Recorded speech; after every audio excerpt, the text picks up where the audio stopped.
And I tried hard to be proud of my service, but all I could feel was shame. And racism could no longer mask the reality of the occupation. These were people, these were human beings. I've since been plagued by guilt anytime I see an elderly man, like the one who couldn't walk, who we rolled onto a stretcher and told the Iraqi police to take him away. I feel guilt anytime I see a mother with her children, like the one who cried hysterically and screamed that we are worse than Saddam as we forced her from her home. I feel guilt anytime I see a young girl, like the one I grabbed by the arm and dragged into the street. We were told we were fighting terrorists. The real terrorist was me, and the real terrorism is this occupation. Racism within the military has long been an important tool to justify the destruction and occupation of another country. It has long been used to justify the killing, subjugation, and torture of another people. Racism is a vital weapon employed by this government. It is a more important weapon than a rifle, a tank, a bomber, or a battleship. It is more destructive than an artillery shell, or a bunker buster, or a Tomahawk missile. While those weapons are created and owned by this government, they are harmless without people willing to use them. Those who send us to war do not have to pull a trigger or lob a mortar round.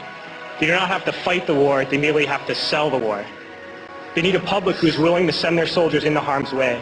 They need soldiers who are willing to kill and be killed without question. They can spend millions on a single bomb, but that bomb only becomes a weapon when the ranks in the military are willing to follow orders to use it. They can send every last soldier anywhere on earth, but there will only be a war if soldiers are willing to fight. And the ruling class, the billionaires who profit from human suffering, care only about expanding their wealth, controlling the world economy, understand that their power lies only in their ability to convince us that war, oppression, and exploitation is in our interest. They understand that their wealth is dependent on their ability to convince the working class to die to control the market of another country. And convincing us to kill and die is based on their ability to make us think that we are somehow superior. Soldiers, sailors, Marines, airmen have nothing to gain from this occupation. The vast majority of people living in the U.S. have nothing to gain from this occupation. In fact, not only do we have nothing to gain, but we suffer more because of it. We lose limbs, endure trauma, and give our lives. Our families have to watch flag-draped coffins lowered into the earth. Millions in this country without health care, jobs, or access to education must watch the government squander over $450 million a day on this occupation.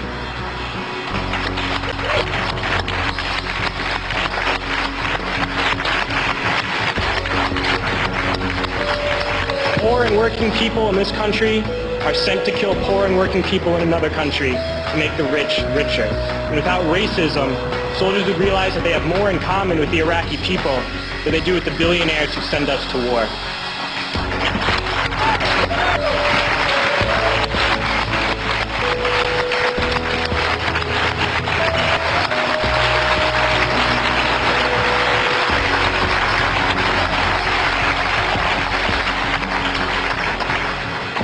I threw families onto the street in Iraq, only to come home and find families thrown onto the street in this country, in this tragic and unnecessary foreclosure crisis. We need to wake up and realize that our real enemies are not in some distant land. They're not people whose names we don't know and cultures we don't understand. The enemy is people we know very well and people we can identify. The enemy is a system that wages war when it's profitable. The enemy is the CEOs who lay us off from our jobs when it's profitable. It's the insurance companies who deny us health care when it's profitable. It's the banks who take away our homes when it's profitable. Our enemy is not 5,000 miles away. They are right here at home. If we organize and fight with our sisters and brothers, we can stop this war, we can stop this government, and we can create a better world.